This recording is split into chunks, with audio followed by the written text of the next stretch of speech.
Computer science second year first year में आपकी supply आ गई। बहुत से बच्चों ने कहा सर बताइए काइंडली कि कैसे हम पास हो सकते हैं, मुश्किल है, हमें नहीं पढ़ा जा रहा, नहीं तैयारी हो रही, वक्त भी कम गया रहता जा रहा है। तो बेटा याद रखिए ये वीडियो आप सबके लिए, जो पास होना चाह रहे हैं, जो नहीं पास होना चाह रहे हैं इस वीडियो को स्किप कीजिए। जिनका कंसर्न नहीं है आप देखिए कि मैं आपको कम से कम चैप्टर बताऊँगा और उसमें कैसे आपने तैयारी करनी ये आपको गाइड करूँगा। चाहे आप 2024 में फ़ेल हुए, उसके बाद सप्लीमेंट्री में, फिर आप चाहे 25 में एनुअल में सप्ली आई आपकी। अब कुछ बच्चों के पास है लास्ट चांस और कुछ बच्चों का है ये फर्स्ट चांस। लास्ट चांस वाले भी पास हों और जिनका फर्स्ट चांस है वो भी पास हो जाएं, ताकि आगे यूनिवर्सिटी का सफ़र शुरू हो। मैं आपको तमाम तर चैप्टर्स डिस्कस करूँगा, उनमें से सिर्फ वो कि जो आप करें और आप पास हों और अच्छा स्कोर भी आए। तो चलते हैं, वीडियो शुरू करते हैं। यहाँ बेटा सबसे पहले साथ आप नोट कर लीजिएगा मेरे जो सोशल मीडिया हैंडल्स हैं। यहाँ पे मैं तमाम तर सिलेबसेस जो भी आपके सब्जेक्ट्स हैं उन तमाम सब्जेक्ट्स के इंपॉर्टेंट चैप्टर्स, कैसे होंगे सप्लीमेंट्री में पास, और फ्यूचर फील्ड्स कौन कौन सी हैं डिफरेंट यूनिवर्सिटीज़ में, क्या क्या कर सकते हैं आप, कौन कौन से डिपार्टमेंट्स, कौन कौन सी आपके लिए फील्ड्स हैं, इन तमाम पर बहुत सी वीडियोज़ ऑलरेडी मौजूद भी हैं, मज़ीद भी आ रही हैं, ताकि आपको बेहतर गाइड किया जा सके। नो डाउट मालूमात की कमी नहीं है, लेकिन गाइडलाइन बहुत ज़रूरी है। इस आज के पुरफितन दौर में जो कुछ आपके पास इन्फॉर्मेशन का एक सैलाब है, इसमें से कौन सी इन्फॉर्मेशन आपके लिए ठीक है और कौन सी नहीं, सही और गलत में फ़र्क वाज़ह हो, हक व बातल में डिफरेंस आपने करना है और हमेशा टेक्नोलॉजी का पॉजिटिव यूज़ करना है। तो चलते हैं बेटा, बगैर वक्त ज़ाया किए। अब आप तैयार हैं, अपने पास नोटबुक बॉल पेन रखिए, कोई क्वेश्चन हो पूछिए, I feel honour to answer you. इंशाल्लाह आप होंगे पास, ना सिर्फ पास बल्कि अच्छे नंबरों से पास जी। तो सबसे पहले बात करते हैं हम सेकंड ईयर कंप्यूटर साइंस जो सब्जेक्ट, जिसमें आप क्या क्या करेंगे।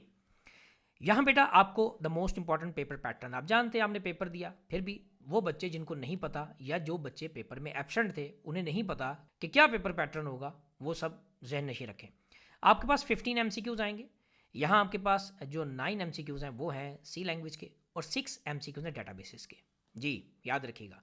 और ये कैसे आएंगे, 1 से 6 आपके होंगे पहले, याद रखें, डेटाबेसिस, और फिर आगे 7 से ऑनवर्ड 15 तक सी लैंग्वेज के। यहाँ एक पोर्शन आता है विजुअल बेसिक का। जी कुछ बच्चों ने शायद फर्स्ट टाइम दे रहे हो कंबाइन भी, तो वो भी याद रखें। विजुअल बेसिक के पोर्शन को छोड़ देना बेटा, आपने सिर्फ डेटाबेस और सी लैंग्वेज को करना है, क्योंकि सी लैंग्वेज और विजुअल बेसिक में चॉइस होती है, इसलिए विजुअल बेसिक के पोर्शन को आपने अटैम्प्ट नहीं करना। ऐसा ना हो कि आप देखें कि 6 डेटाबेसिस के MCQs हैं, उसके साथ 9 सी लैंग्वेज के MCQs हैं और इसके साथ 9 MCQs आपको विजुअल बेसिक के भी दिए हुए हैं, तो आप पता चले सारी फिल करना शुरू कर दें। नो वे, बचना है, इस बात का खास ख्याल करना है। यहाँ बेटा मैं आपको सजेस्ट करूँगा सबसे पहले आप सी लैंग्वेज का पोर्शन तैयार करें। अब इसमें से द मेन टास्क आप क्या करेंगे, पहली बात आपने जो चैप्टर्स तैयार करने हैं, chapter number 8, chapter number 9, chapter number 10, ठीक है, इनको मुकम्मल तैयार करेंगे। लॉन्ग के पॉइंट ऑफ व्यू से आपने सिर्फ और सिर्फ चैप्टर नंबर 9 तैयार करना है, ये बात याद रखिएगा। यहाँ से आपको थ्योरी का क्वेश्चन मिलेगा। 8 और 10 इसके सिर्फ शॉर्ट क्वेश्चंस तैयार करें और हरगिज़ भी चैप्टर नंबर 9 पे ना लॉन्ग पे कॉम्प्रोमाइज़ करना है और ना ही शॉर्ट पे। फिर इसके साथ आप जाएंगे चैप्टर नंबर 13 पे।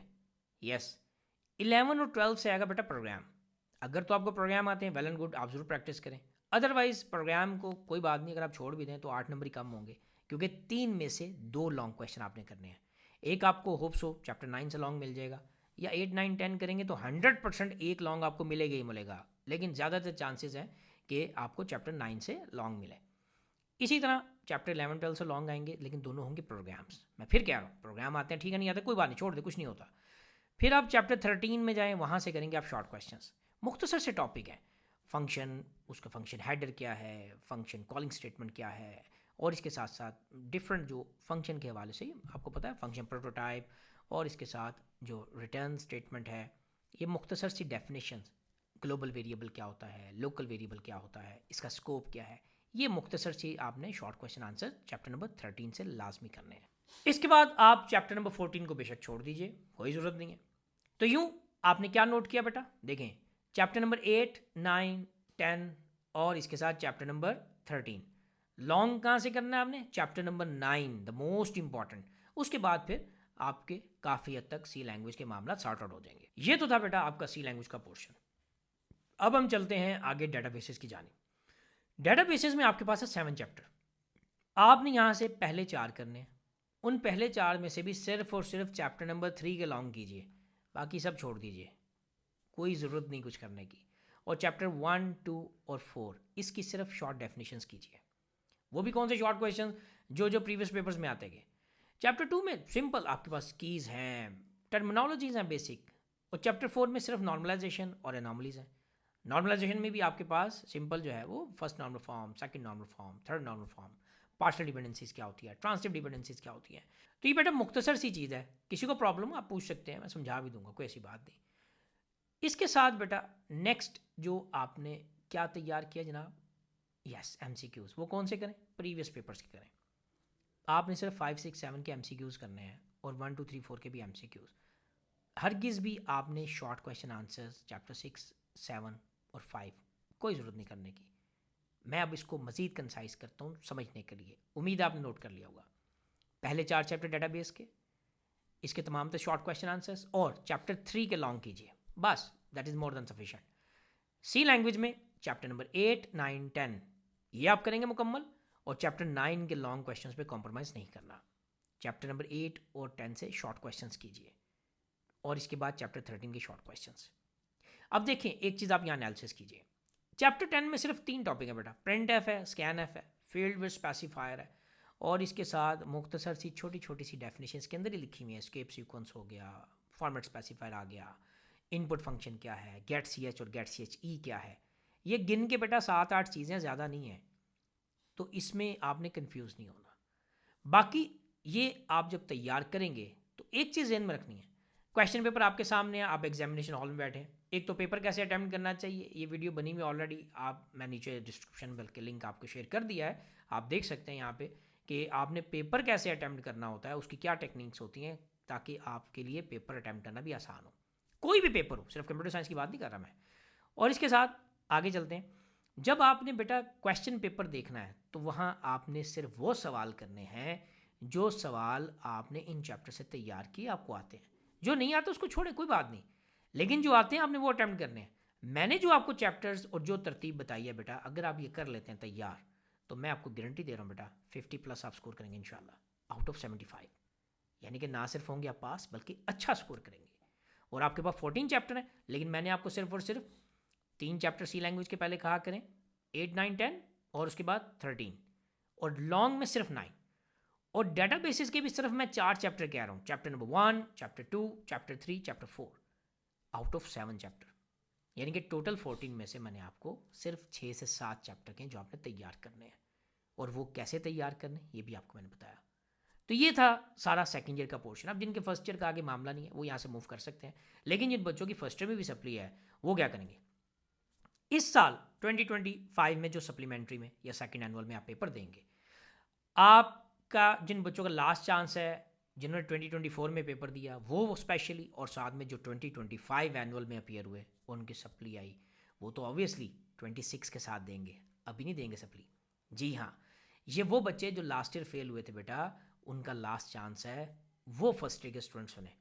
जो करंटली फर्स्ट ईयर चल रही है इनका कोई इसमें मामला नहीं, इसलिए।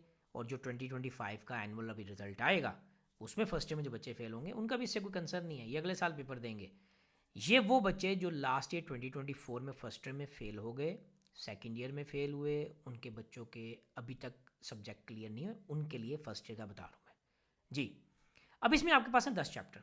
आप क्या करेंगे, आपने बेटा सिंपली चैप्टर नंबर 1, 2, 3, 5, यस बस काफ़ी है।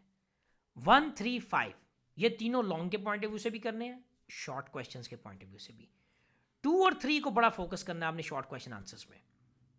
और जब आप ये चैप्टर 1, 2, 3, 5 कर लेंगे, फिर आपका दिल करे तो आपने मैक्सिमम चैप्टर नंबर 7 के और 10 के शॉर्ट क्वेश्चन करने हैं बस। आपके चैप्टर टोटल हैं 10 और मैं आपको बता रहा हूँ सिर्फ 4 चैप्टर। आप इंशाल्लाह 100% बेटा ना सिर्फ पास होंगे बल्कि आप बेहतर स्कोर भी करेंगे, ये बात याद रखिएगा। इसलिए इन पे बिल्कुल कॉम्प्रोमाइज़ नहीं करना। और याद रखें कि मैं फिर कह रहा हूँ पेपर कैसे अटैम्प्ट करना, उसकी क्या टेक्निक है, वीडियो डिस्क्रिप्शन में लिंक दिया हुआ है। आप लाजमी ये तैयार करेंगे ताकि आपको किसी भी तरह की परेशानी ना हो।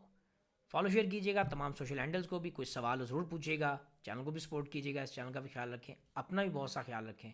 कोई सवाल हो ज़रूर पूछिएगा, इंशाल्लाह मैं आपको आंसर भी करूँगा। अल्लाह ताला आपको कामयाब करे। अल्लाह हाफिज़, फ़ी अमान अल्लाह।